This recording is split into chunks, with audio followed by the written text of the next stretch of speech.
ज्ञान बिंदु में 30 अगस्त 2017 को, लेकिन सर के द्वारा हम जुड़े रहे तब लगता है 29 मार्च 2017 को। सर से पहला मुलाकात मेरा 29 मार्च 2017 दिन शुक्रवार शाम 4 बजे बैच में हुआ था और सर पढ़ा रहे थे क्रांतिकारी आंदोलन, भारत में प्रथम क्रांतिकारी चरण। और उस समय 2000 पटना आए थे 2013 ईस्वी में, 10 साल हो गया। आप सोचिए 10 साल में गांव वाले हमारे क्या हाथ छोड़े होंगे। और ये भी बता देते हैं पिछले 1 साल में मेरा 40 से ज्यादा रिजल्ट हुआ है।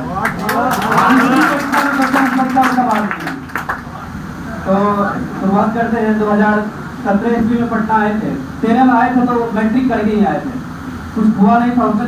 उसके बाद चले गए, फिर एनडीए की तैयारी किए। एनडीए में एसएसबी होता है, एसएसबी में हम छट गए, काफी टफ होता है। तो उसके बाद हमें लगा कि हम उतना दूर चले गए हैं तो नॉर्मल जनरल कॉम्पिटिशन पर कैसे उखाड़ देंगे, ये मेरे अंदर था कहीं ना कहीं। लेकिन मेरा जो सबसे वीक पोर्शन था वो था जीके जीएस। पटना में जब आए कुछ दिन रहे तो पता नहीं चला कि जीके जीएस कहाँ पढ़े। हर सब्जेक्ट मेरा पहले से कुछ अच्छा था। अभी भी पटना में सिर्फ सर के पास ही जीके जीएस पढ़े हैं और उसके बाद खुद से सेल्फ स्टडी किए हैं। तो कोई बोला गया कि क्यूज ज्वाइन कर लो, लूसेंट और एसपीडी का। तो हम खोजना शुरू किए 29 मार्च को। तो देखिए कि आप लोग देखे होंगे यहाँ मुसलमपुर हाट में सब्जी मंडी है, सब्जी मंडी के सामने एक गली था, उस गली में सर पढ़ाते थे। हम लोग 4-5 स्टूडेंट पढ़ रहा था तो हम भी जाके 100 रुपया में एडमिशन करवाए थे। वही से क्यूज करने लगे थे, क्यूज से जुड़े थे, लूसेंट और एसपीडी। और जैसे अभी सर आप लोग को सम्मानित करते हैं, उस समय भी सर हम लोग को सम्मानित करते थे। अभी पैसा देते हैं, उस समय हम लोग को एक कलम देते थे और वो कलम लेने की इतनी होड़ रहती थी कि हम लोग खूब पढ़ते थे। आपस में कलम लेने के लिए बहुत ज़्यादा मेहनत करते थे। उसके बाद लगातार 2018 ईस्वी में सर ग्रुप डी की वैकेंसी आई थी, तो मुझे लगा कि मेरा ग्रुप डी में हो जाएगा।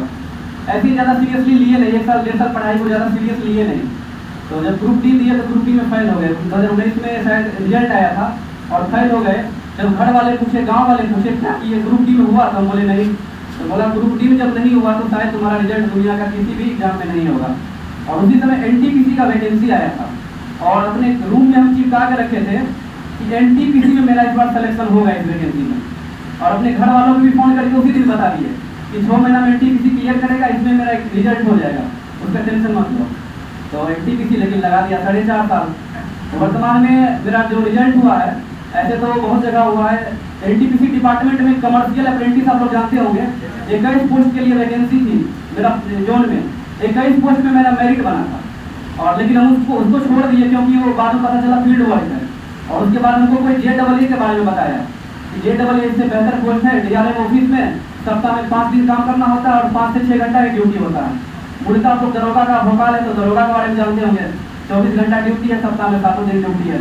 तो मुझे आगे करना था यूपीएससी और बीपीएससी, इसलिए हम इस पोस्ट को प्रेफरेंस दिए और इसी को हम पहला कीजिए। इसी में लेवल 6 में डीवी और मेडिकल को हम छोड़ दिए। डर ये भी था कि 5 होगा कि नहीं होगा पता नहीं, क्योंकि JEE हमको चाहिए। लेकिन अंदर से लगा चलो हो जाएगा, देखते हैं। सर से मिले भी थे, सर को बोले थे कि सर अगर मेरा टाइपिंग पास हो गया, टाइपिंग मेरा अगर क्लियर हो जाएगा तो शायद मेरा रिजल्ट हो जाएगा। और एनटीपीसी में आप लोग जानते होंगे जीके जीएस का रोल होता है या मैथ रीजनिंग का, मैथ रीजनिंग का। और देखिए एग्जाम तो बहुत सारा देते रहे हैं और अभी 1 साल पहले की हम घटना बताते हैं। 1 साल में कैसे 40 से ज़्यादा रिजल्ट को हम भेज दिए हैं। 4 बार मेरा बीपीएससी प्री हुआ है और हर बार मार्क्स अच्छा खासा रहा है। इस बार 68 बीपीएससी में आप जितना भी लोग को जानते होंगे 100+ कोई स्कोर नहीं किया हुआ शायद, मेरा 108 स्कोर आया है। निगेटिव काट के 117 सही था, निगेटिव काट के 108 रहा है। CDPO का मात्र 55 सीट था, 55 सीट में मेरा प्री का रिजल्ट हुआ है। अभी हम बीपीएससी का मेंस देके ही आए हैं सर से मिलने के लिए, वरना पटना खाली कर दिए थे। इसमें रिजल्ट हुआ है, CDPO में रिजल्ट हुआ है। बिहार दरोगा प्री इस बार जो हुआ था 2213 में, पीटी में मेरा 80+ नहीं था, जबकि प्री अच्छो को उड़ा दिया था, दिमाग घुमा दिया था, इतना ज़्यादा क्वेश्चन टफ था, लेकिन उसके बावजूद मेरा उतना सही हुआ था। मेंस में दरोगा में बीपीएससी आयोग की एक बुराई ये है कि उसमें पारदर्शिता नहीं है। सर से मिले थे, सर को बताए थे कितना सही, सर बोले हो जाएगा। हम बोले 85 तो प्लस हो रहा है सही, क्योंकि बिहार दरोगा का जब हम एग्जाम दे रहे थे तो क्वेश्चन को हम देख के बता रहे थे कि किस बुक के किस पेज नंबर से क्वेश्चन आया हुआ है, क्योंकि हम अध्यात्म से जुड़े रहे हैं। तो लगातार अब आध्यात्मिक 5-6 सालों से लगातार गायत्री मंत्र जपते हैं, मेडिटेशन करते हैं, तो अब कोई भी क्वेश्चन को हम देखते हैं उसका पेज नंबर भी हमको याद हो जाता है। जैसे लॉकडाउन में हम सर से आके मिले थे तो 5-6 लड़का यहाँ पे बैठे हुए थे इसी क्लासरूम में, सर से मिले थे। तो तो उस समय सर एक क्वेश्चन पूछे थे कि प्रस्तावना उद्देशिका को किस वाद में संविधान की मूल आत्मा कहा। तो सब लोग पीछे 4-5 लोग थे, सब देख रहे थे, लेकिन मेरे दिमाग से ये आ रहा था कि NCERT सार संग्रह का पेज नंबर 9 का सबसे निचला लाइन का एक पैराग्राफ में वो चीज लिखा हुआ है कि 1968 में फैसला आया था, उसी में गोलकनाथ बनाम पंजाब राज्य में ये कहा गया था। उस समय ये दिमाग में मेरा चल रहा था। उसके बाद सर एक क्वेश्चन पूछे थे कि याहिया बिन अहमद सरहिंदी किसके राज दरबार में आया था। तो उस समय मेरा दिमाग में सीधे क्लिक करता था कि पेज नंबर 30 डुसेंट का पेज नंबर 30 का 10वां पैराग्राफ राइट साइड से देखिएगा तो वहाँ पे वो बात लिखी हुई है। और अधिकांश ऐसा नहीं है कि हम देख रहे हैं, हम अभी एक टीचर भी इस तरह से पढ़ा भी रहे थे, टेस्ट भी चला रहे थे, तो वहाँ भी जो छात्रों को बताते हैं इसी तरह से बताते हैं कि इस बुक का इस पेज नंबर में लिखा हुआ है। इसकी मूल वजह यह है कि एक किताब को हम लगभग 50 बार पढ़े हैं। आप कुछ लोग सोचेंगे 50 बार कैसे पढ़ सकता है कोई, तो उसका तरीका भी हम बताते हैं कि शॉर्ट नोट्स बना के, जैसे आप दृष्टि क्विक बुक बहुत अच्छा किताब है, या सर का नोट आप बहुत है, तो जो क्वेश्चन आप जानते हैं उसको नहीं लिखिए, जो आप नहीं जानते हैं पहले 3-4 रफ कॉपी पैसे खत्म कर देते थे। जो चीज़ें हम नहीं जानते थे पूरा मोटा से मोटा घटना चक्र को हम 20 पेज में समेट लेते थे जो हम नहीं जानते थे, और उसको हम 50 बार पढ़ते थे। सारा क्वेश्चन सारा एक पेज नंबर हमको याद हो जाता था। और एग्जाम में इसी तरह हम सचिवालय सहायक दिए हैं, 134 क्वेश्चन उसमें भी सही हुआ है। 67 BPSC प्री दिए थे, उसमें पहला बार जब हुआ एग्जाम 67 तो 134 क्वेश्चन सही था, लेकिन एग्जाम रद्द हो गया। दूसरा बार जब एग्जाम दिए तो उसमें 129 क्वेश्चन सही था। देखिए अभी एक साल पहले की बात करते हैं, 6 मई दरोगा का रिजल्ट आया था मेंस का। दरोगा मेंस का रिजल्ट आया था तो हमको बहुत सारा फोन आया था कि आपको हम ज्ञान बिंदु का यूट्यूब पे ढूंढ रहे हैं, या आप शायद चढ़ के कुछ 2-4 लाइन बोलिएगा, आप तो मंच पे चढ़े ही नहीं, आप क्या कर रहे हैं। बोले हम भी वही वीडियो देख रहे हैं जो सब बोल रहा है, अपनी तारीफ बजा रहे हैं। तो बोला कि आपका रिजल्ट कैसे नहीं हुआ, तो ये वजह थी कि 85+ मेरा सही था, लेकिन पता नहीं क्या हुआ था, नहीं हुआ, रिजल्ट मेरा नहीं आया। रिजल्ट नहीं आता है, दरोगा बनना नहीं बनना अलग बात है, लेकिन रिजल्ट मेरा जीत था कि जो भी एग्जाम में बैठेंगे रिजल्ट मेरा वनडे एग्जाम में होना चाहिए। जब एग्जाम दिए तो इतना फ्रस्ट्रेशन में आ गए, जब देखिए 4-5 बार PDF खोल के मेरा रिजल्ट भी नहीं आया है। सर को फोन किए तो सर बोले हाँ ऐसा बात है कि रिजल्ट बहुत का नहीं हुआ है, मार्क्स अधिक रहने के बावजूद। हम यहाँ से तुरंत घर चले गए। घर क्यों गए, हम सोचे अगर पटना में रह गए तो हम रात भर में मर जाएंगे, इतना ज़्यादा फ्रस्ट्रेशन। जबकि हम खुद लोगों को कहते हैं कि जब आपका अगर रिजल्ट नहीं हुआ, और गांव वाले जब पूछे आपका रिजल्ट हुआ कि नहीं हुआ, उसको कहिए रिजल्ट नहीं हुआ और एक बार जोर से हंस दीजिए, गांव वाला फ्रस्ट्रेशन में आ जाएगा। आपका जो मित्र है, दोस्त है, जो आपके ताना मारते हैं, वो फ्रस्ट्रेशन में आ जाएंगे जब आप ऐसी बातें बोलेंगे। तो मेरा ऐसा ही व्यक्तित्व रहा है हमेशा से, लेकिन जब रिजल्ट नहीं हुआ था तो काफ़ी फ्रस्ट्रेशन में चले गए, यहाँ से घर गए। एक मेरा दोस्त है जो यहाँ पे पहुँचाने में हमको, चाहे हम वक्ता बने हैं या जो भी अलग अलग क्षेत्र में आज हम पढ़ाना शुरू किए हैं या इस मुकाम पे पहुंचे, मेरा दोस्त का बहुत योगदान रहा है। दोस्त शायद ही कोई आपका जो भी दोस्त होगा आपसे बहुत जलता होगा, लेकिन मेरा वो दोस्त है रसूल नाम है उसका। जहाँ भी हम किसी एग्जाम में अगर फेल हो गए, उसको फोन किए कि मेरा रिजल्ट नहीं हुआ, तो बहुत दोस्त होता है कि रिश्ता नाता तोड़ देता है, तुम क्या करेगा। वो कहता था कि BPSC शायद तुमको नहीं झेल पाएगा, तुमको BPSC से DSP बनना है, छोड़ दो उसको, पार्टी करते हैं। काफ़ी संभाला उसको, बोले कि नींद का दवाई तुम खरीद के रखना, हम गाँव आ रहे हैं। गाँव मेरा लखीसराय जिला में सूर्यगढ़ा पड़ता है, और मेरा नाम है सौरभ सूर्या, अपने गांव के नाम से ही अपना सूर्यगढ़ा का काट के सूर्या कर लिए हैं, इसलिए लोग मुझे सौरभ सूर्या के नाम से जानते हैं। और तो उसको फोन किए कि दवाई रखना, बोला पागल हो गया क्या। हम बोले नहीं, दवाई रखना नींद का, जो ऐसे हमको नींद आएगा नहीं, आप पढ़ाई लिखाई छोड़ ही देने में फायदा है। नींद का दवाई रखा था, नींद का दवाई खाए 6 तारीख को रात में सोए, 7 को फिर दिन में भी खाई नींद का दवाई, रात में भी खाई नींद का दवाई। 8 को मेरा लखीसराय से बगल में सेट पूरा पड़ता है, वहाँ BPSC 67 का एग्जाम था। एग्जाम में गए तो क्वेश्चन देखे, पहले तो लगा कि पता नहीं क्या होगा, लेकिन टूटते थे, एग्जाम को नहीं छोड़ते थे, फिर से उठते थे, गिरते थे, बजरते थे, लेकिन फिर से उठते थे, सोचते थे नहीं इस बार शायद हो जाएगा, क्योंकि माँ बाप का हौसला थे, हम ऐसे कैसे टूट जाते। तो फिर एग्जाम में बैठे, एग्जाम में 130, क्योंकि हिस्ट्री में आज तक कोई क्वेश्चन जल्दी गलत नहीं हुआ है, और सबसे तगड़ा मेरा करंट अफेयर्स रहा है। उसका कुछ बहुत वजह है कि डेली न्यूज़ पेपर से अगर आप जुड़े रहेंगे, 68 BPSC का भी अच्छा पेपर गया है, इसका मूल वजह मेरा करंट अफेयर्स ही रहा है। करंट में आज तक किसी भी एग्जाम में मेरा एक भी क्वेश्चन गलत नहीं हुआ है, चाहे 68 हो, 67 BPSC हो।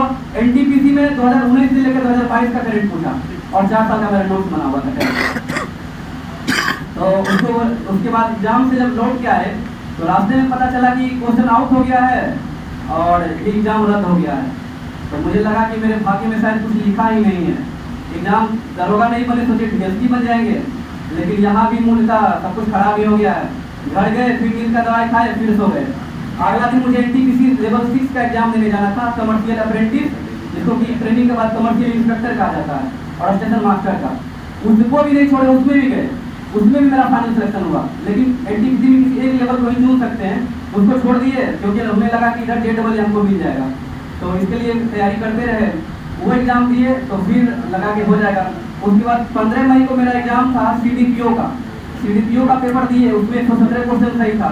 जब बाहर निकले तब लोग सब बोल रहे थे कि एग्जाम में क्वेश्चन काफ़ी टफ आया है, और हमें एहसास था कि हिस्ट्री थोड़ा टफ है, लेकिन बाद में पता चला कि किसी का 100+ शायद बहुत कम लोगों का हुआ है। और ऐसा मेरे साथ अधिकांश हुआ है कि हमें एग्जाम से आने के बाद रास्ता में पता चलता है कि क्वेश्चन का लेवल काफ़ी टफ है, क्योंकि हम खुद टफ लेवल से तैयारी किए हैं। सर जैसे जैसे बताते गए वैसे वैसे हम करते गए, और उस तरह से लगातार सेल्फ स्टडी पे 16 घंटा 18 घंटा तक सेल्फ स्टडी किए हैं। इस वजह से जिस एग्जाम में बैठते हैं लगातार एग्जाम में रिजल्ट होता है।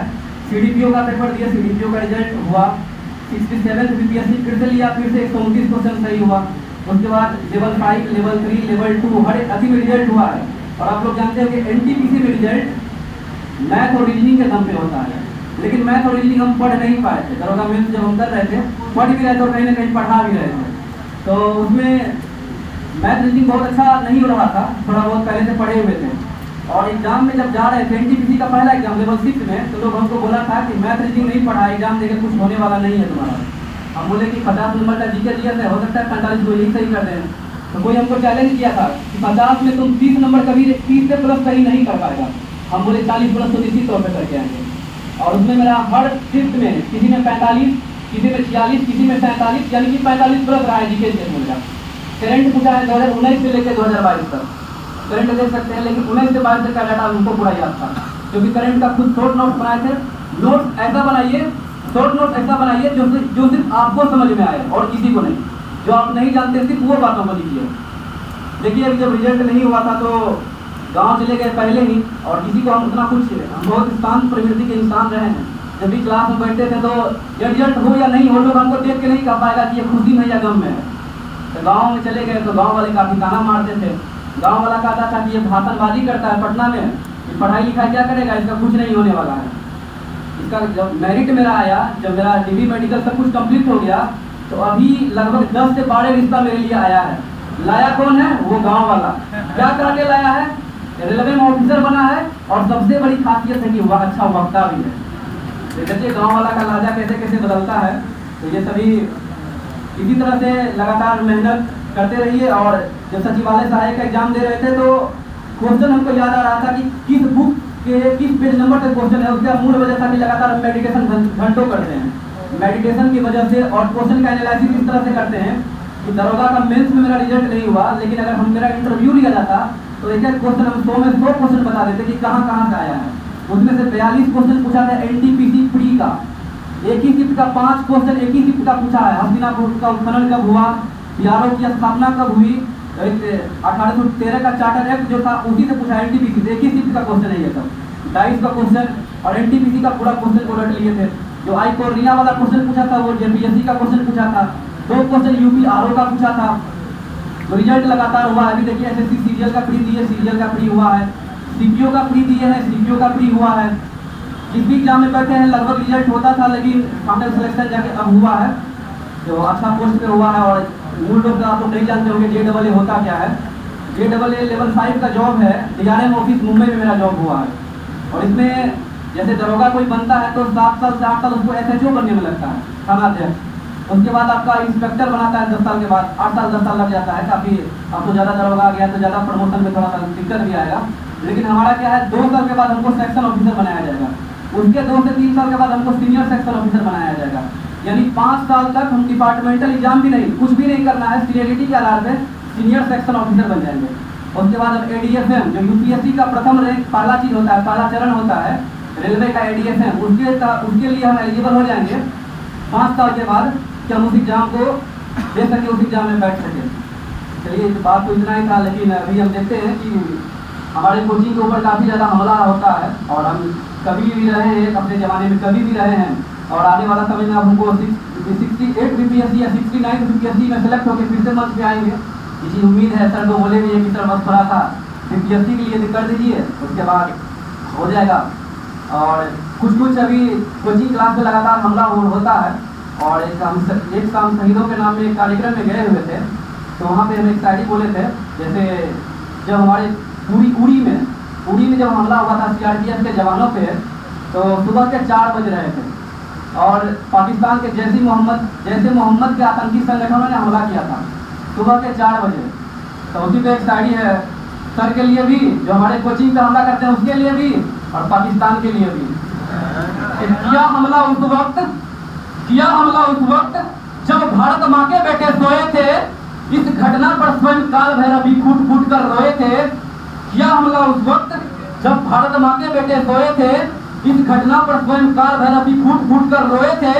हे मृत्यु के देवता, अगर हमारे एक भी सैनिक को उस वक्त जगा देते, तो जैसे मोहम्मद की क्या औकात, पूरे पाकिस्तान में वो आग लगा देते।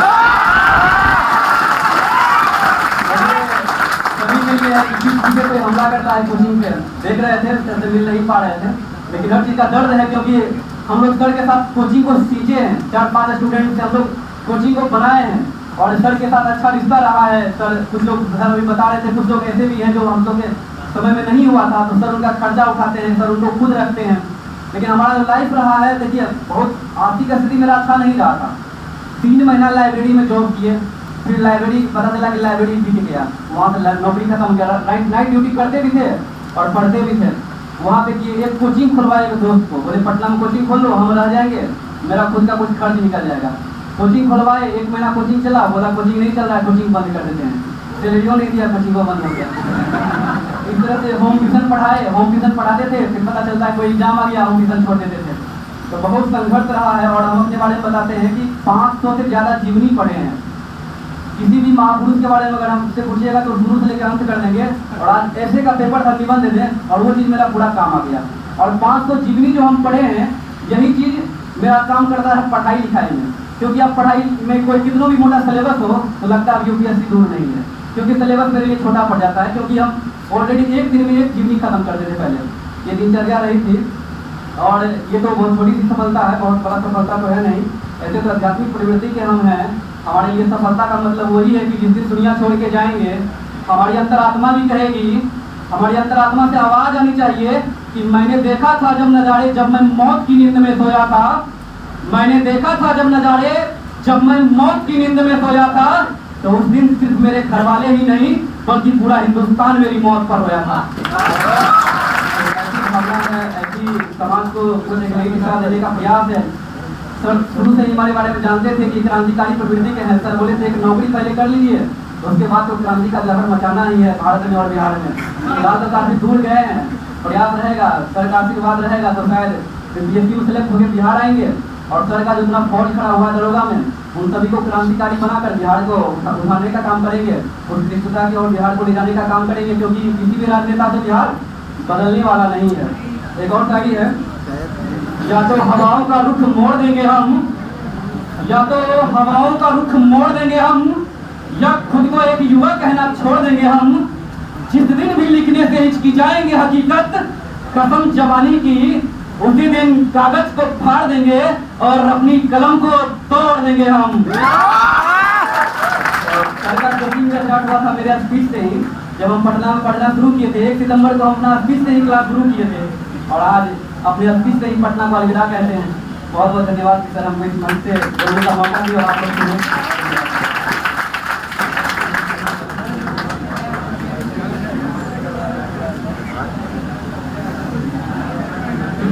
अभी जो है इनका मेंस का पेपर चल रहा है, बीएससी मेंस 68